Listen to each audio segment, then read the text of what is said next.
Hi everybody, so this is going to be a video just detailing my Mac Pro 2,1 2007. So I'll just kind of go through like what's like the specs are, and I'll just like show you like I'll just like go through deep and see, you guys can see what it looks like on the inside. So before we go inside, these are the two DVD drives right here, and down here we have a power port, we have a headphone jack, two USBs, and two Firewire ports right there. And you can see like the grill design kinda. There's two fans right here. And down here there's just like a handle kinda. You can like go all the way through. And you can just run up all the way to the top. And the top's also just empty. Just the handle design. And on the back right here, here's just the power port to plug in. Here's right here is how you open up the case on the inside. I forgot to put these two IO shield, like the shield covers on the back, but there's two graphics cards in this. This one's the original right here, and this is just another one right here. And this is another back exhaust fan. And ports in the back, we have three USBs, two firewires, optical in, optical out, and the usual headphone jack, and then line in, and then the two Ethernet in and Ethernet out. And same design on the back, it flows through kinda. And the color is also really nice how they kind of changed it up here. But how you open up the case, I'll show you right now. So you kind of just pull up on this here with your finger, and you just like pull it out, and then the case you can open it up on the side. But a cool feature is you can turn on a lock too. So if you're gonna lock it up, you kind of just put your, like, you can see right here, you can flick that down and you can lock it, and then you can put a padlock on it. And right now I'll show you guys how to open up the case. So like again, you go back here to this cord right here, you pull up on that, and then you can kind of just open it up on one side like this. Then you can open it up on the other side, and then you can hold it in the middle like that. You can kind of just pull it apart, and here's the inside, and I'll get more in depth right now. Something cool that I realized really quick, if you look at the back of the case, they kind of give you directions on how to install more RAM into the PC. So it says you kind of just pull out the cards, and then you insert more RAM, then you kind of just put them back in. It's just like a little guide that they printed on the case. And let's start from the top over here. So over here is the power supply. It's around 980 watts. And you can see in the back right here, power supply. And right over here we have the two DVD drives. I only have one installed on this computer, but you can get an optional second one. And I'll just kind of open it up right now. So what you do is you just kind of put your hand on here, and then you just kind of pull out. And then if you like wiggle it around kind of, it usually slides out pretty simply. So you can see the super drive right here and the Apple sign right there. So it's an Apple certified one. It's like when it came. Weird thing about these is there's the power connector, but you can't notice it's actually IDE, so it's kind of an older interface. It's not SATA, so if you want to put in another one, it needs to be IDE. But I'll just kind of, to put it back in, just the same method. You kind of just put it in, slide it back in. I'm holding my phone with one hand, so I'll just like come back to that part. But you can also see the power supply fan right there. I don't know why they put one right there, because I think it would kind of block the, because if you put this in right there, this fan would be kind of useless. Like, I don't know why they had it, but I guess they did. And once you have the drive case like kind of like back in its spot, all you have to do is just kind of like push it in, and it locks into place.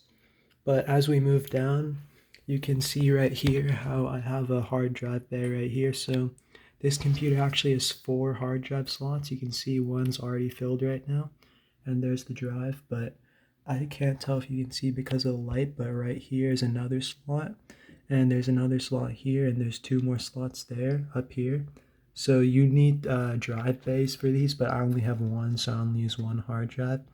But it's pretty simple to pull out. What you do is you kind of just go over here, and then you kind of just pull back on it, and then you can pry it out, and then it's pretty simple. If you want to attach a new hard drive, just take out these 4 screws, put in a new one.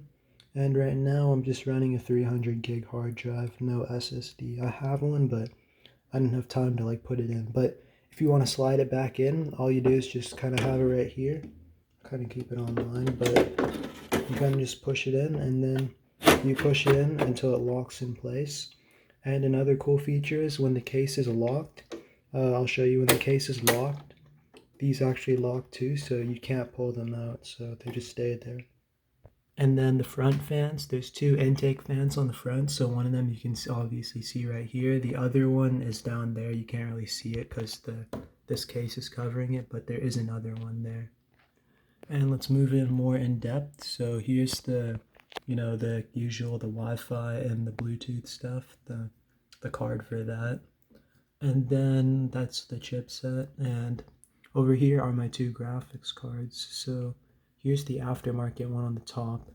It's actually an MSI Radeon R7 240 with 2 gigs of VRAM. And then down here is the original Apple Nvidia GeForce 7300 GT. So really obviously like from like 2007, so it's like really old, but I just have it in here and I use it occasionally whenever like I need to. But I usually run my main displays off of the graphics port right here. And if like I ever need to use a boot menu or something, I'll use these because this card isn't flash, so it won't work. And then I'll move more on to the CPU on the next part. So I kind of already popped it out, so it's easy to like look at. But what you do to access the CPU, basically you just like pull this tray out over here, and it's a dual CPU. It's 2 Intel Core Xeons with I think 3 gigahertz, so it's an 8-core system actually. Here's heatsink number 1 and heatsink number 2, and there's 2 CPUs like right here. So how the cooling system works is 2 fans on the front to intake air, and then the air from here moves into this chamber, goes through this part, and then it all exhausts out of the one big fan in the back. And something I wanted to mention real quick, I'm not running Mac OS on here, I'm actually just running Windows, so I just use this as a Windows computer. I have a Windows 10 installed on this hard drive, so I just use it for Windows mostly. And programs I just do the casual school stuff, and I also occasionally like do Photoshop. I don't like game on it or anything like that, but it's a really good machine. And if you put an SSD, I think it would feel like brand new almost. But I'll move on to the RAM. So if you can't tell, there's like RAM risers kind of. So I can't like hold on to it and pull it out, but I'll kind of just set it down and then I'll pull it out. But what you do is there's 2 holes right here and you kind of just use your fingers and slide it out. And I'll show you in the next part.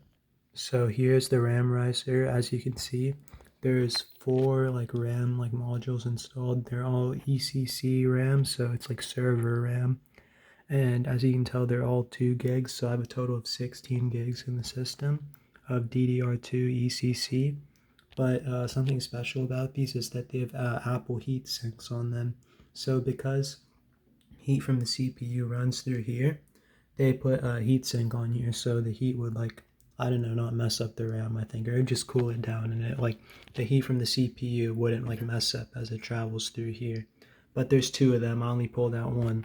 If you want to install new RAM, you kind of just pull a switch here, pull the switch there, and put in new RAM. I'm not gonna like take that apart now.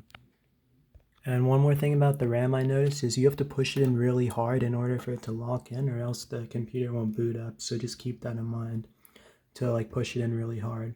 But some final thoughts that I have on the system, I'm pretty happy with it. It's all been like really good over these years, but the only some limitations I've noticed over the years obviously are the graphics performance, because there's like a limited amount of cards you can use for Mac OS, but I run Windows, so that's not really a problem. You can basically put any card in here and it would still work. But the main disappointment I found out was the 3 USB ports over here in the back and the 2 in the front. I found out that they're not really enough because I already used 2 for keyboard and mouse, and then I already use another one for my webcam. So I kind of, if I need to, I can plug in a USB drive in the front, but then I also have a Bluetooth adapter, and I kind of have to leave that in the front too, so that gets kind of annoying. And just the only main limitation is just the amount of USB ports, but other than that, it's been pretty good all these years, and I still recommend it if you can pick one up at a good price. I think it's a really nice system.